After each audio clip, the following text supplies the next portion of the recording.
Pemirsa, kabar selanjutnya datang dari dua orang warga Wonosobo, Jawa Tengah. Tahian Wan Abdul Aziz harus berurusan wan pihak kepolisian karena diduga telah melakukan pencurian pulsa elektronik milik Imanuddin, konter duta pulsa di tanah laut sebesar 57 juta rupiah. Kedua warga ini pun menjalani proses setelah dijemput personel di Treskrimsus Polda Kalimantan Selatan di kediaman mereka masing-masing di wilayah Jawa Tengah.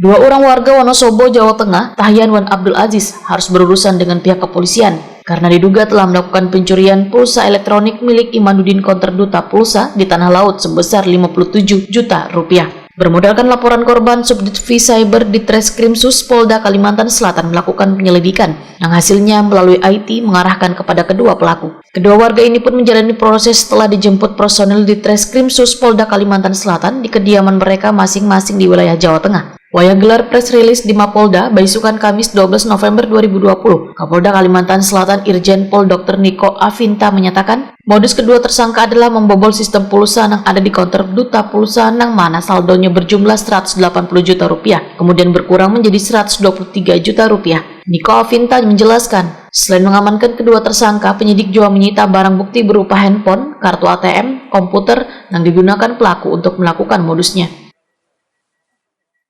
Daerah Jawa Tengah di Wonosobo. Jadi dengan sistem yang mereka lakukan ini, mereka mengumpul masuk dan bisa mengambil pulsa yang dimiliki. Lalu dari penyidikan yang telah dilakukan, pasal dipersangkakan yaitu pasal 46 ayat 1, junto pasal 13 ayat 1, Undang-Undang Nomor 11 Tahun 2008 tentang ITE. Ancamannya 6 tahun penjara. Kemudian kami berkoordinasi lebih lanjut dengan jaksa penuntut umum, kemudian juga ahli ITE.